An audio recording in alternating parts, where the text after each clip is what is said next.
Welcome to YouTube channel. आज बच्चों हम जो हमारा टॉपिक 9th का गति का चल रहा था फिजिक्स में, उसी को आगे हम कंटिन्यू करेंगे। चाल के प्रकार से, टाइप ऑफ स्पीड।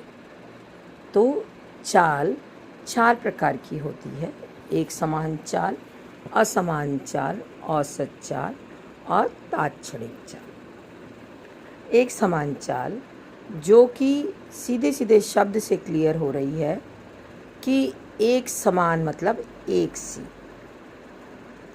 इसको हम ऐसे कह सकते हैं कि यदि कोई वस्तु समान समय अंतरालों में समान दूरी तय करती है तो वस्तु की चाल एक समान कहलाती है। जैसे यदि कोई कार 120 किलोमीटर पर आवर के एक समान चाल से चल रही है, तब वह प्रत्येक घंटे में 120 किलोमीटर चलती है। अब दूसरी चाल, असमान चाल, जो शब्द से क्लियर है, मतलब असमान मतलब जो एक सी ना हो। असमान चाल को परिवर्ती चाल भी कहते हैं। इसे हम ऐसे परिभाषित कर सकते हैं कि जब कोई गतिशील वस्तु समान समय अंतरालों में भिन्न भिन्न दूरियां तय करती है तो वो वस्तु की चाल को असमान चाल कहते हैं। जैसे कि एक कार का समान समय अंतरालों में भिन्न भिन्न दूरियों को तय करना, एक निश्चित ऊंचाई से रबर की गेंद को गिराना आदि। अब थर्ड है औसत चाल, जिसको हम एवरेज चाल भी कहते हैं। किसी गतिशील कार की चाल प्रायः एक समान या स्थिर नहीं होती, क्योंकि ब्रेक लगाने के कारण कार की चाल कहीं पर कम और कहीं पर ज़्यादा हो जाती है। तो इसके लिए कार की औसत चाल को ज्ञात करना पड़ता है। और औसत चाल को हम कह सकते हैं कि किसी गतिशील वस्तु द्वारा तय की गई दूरी तथा दूरी तय करने में लिए गए कुल समय का अनुपात वस्तु की औसत चाल कहलाता है। औसत चाल बराबर होता है तय की गई कुल दूरी बटे लिया गया कुल समय। अब तात्क्षणिक चाल।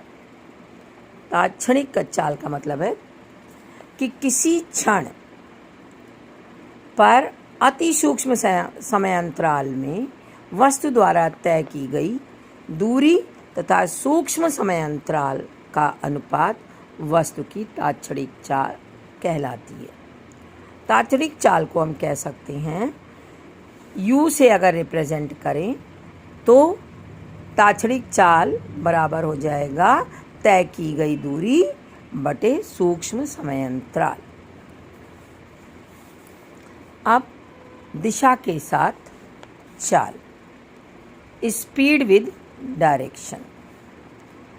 एक कार की चाल हमें दिशा जिसमें कार चल रही है नहीं बताती है। ये केवल हमें ये बताती है कि कार कितनी तेज चल रही है। अतः वह राशि जो चाल और गति की दिशा बताती है उसे हम वेग कहते हैं।